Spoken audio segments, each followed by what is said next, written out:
Hello friends, आप सबका इस चैनल पर बहुत बहुत स्वागत है।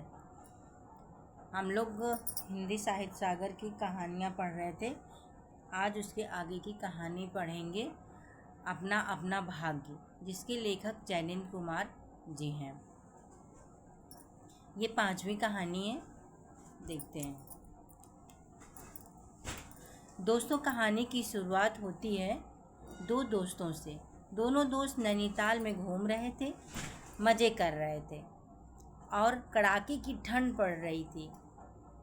नैनीताल में बहुत कुछ देखने व घूमने के बाद दोनों दोस्त सड़क के किनारे बेंच पर दोनों दोस्त बैठ गए। कोहरा बहुत ज़्यादा था। हमारे सिर के ऊपर बादल मंडरा रहे थे। बादल हमारे सिर को छूकर बेलगाम इधर से उधर घूम रहे थे। हमारे पीछे की तरफ एक मैदान था और आगे कुछ अंग्रेज लोग कश्ती की सवारी कर रहे थे। कुछ लोग किनारे पर बैठकर मछलियों को पकड़ रहे थे और पीछे मैदान में बच्चे हॉकी खेल रहे थे। उन बच्चों के लिए शोर, मारपीट, गाली गलौज हॉकी खेल का एक हिस्सा बन गया था। सड़क पर लड़के लड़कियां जा रहे थे। सड़क पर जा रहे ये लोग कहाँ से आ रहे हैं और कहाँ जा रहे हैं, किसी को कुछ पता नहीं था।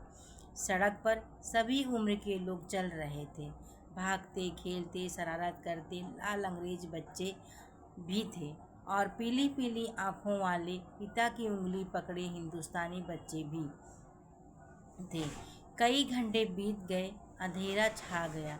इतने सारे लोगों की भीड़ धीरे धीरे खत्म हो गई और एकदम सन्नाटा छा गया।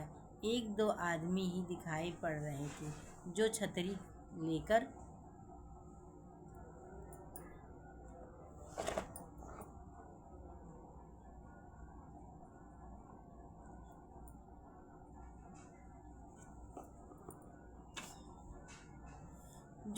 लेकर घूम रहे थे और हम दोनों वहीं बेंच पर बैठे हुए थे। बड़ी ठंड हो रही थी और हमारे ओवरकोट धुंध की वजह से भीग चुके थे। धीरे धीरे धुंध बहुत ज़्यादा बढ़ गई और इस धुंध के पर्दे में सब कुछ ढक गया। रोशनी मानो मर गई थी। काले काले भूत जैसे पहाड़ भी धुंध में छुप गए थे। यहाँ तक कि पास की चीज़ें दिखाई देना बंद हो गई थीं। इतना घना कोहरा तो हमने ज़िंदगी में कभी नहीं देखा था। और कोहरा टप टप कर रहा था। सड़क पर कोई आवाज़ नहीं थी, कोई भी आदमी नहीं दिख रहा था। इसके बाद भी दोनों उठ खड़े हुए और अपने होटलों में चल पड़े। रास्ते में दो दोस्तों का होटल पड़ा। दोनों दोस्त वकील थे। हमारा होटल आगे वाला था तो हम आगे बढ़ गए। हमारे ओवरकोट भीग चुके थे। हालांकि बारिश तो नहीं हो रही थी, फिर भी ठंड बहुत अधिक थी। अगर ओवरकोट पर एक चादर और पड़ी होती तो अच्छा रहता। हम लोग झील के किनारे चल रहे थे। रास्ते में झील के पास बेंच दिखी। हमें तो बड़ी बेचैनी हो रही थी कि किसी तरह अपने होटल पहुंचकर इन भीगे कपड़े उतारना चाहता था और गर्म बिस्तर पर चिपक कर मज़े से सोना चाहता था।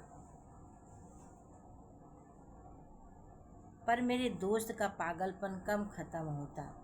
उसने रात के अंधेरे में इतनी ठंड में कहा, आओ यहाँ बैठते हैं। थैंक यू बच्चों।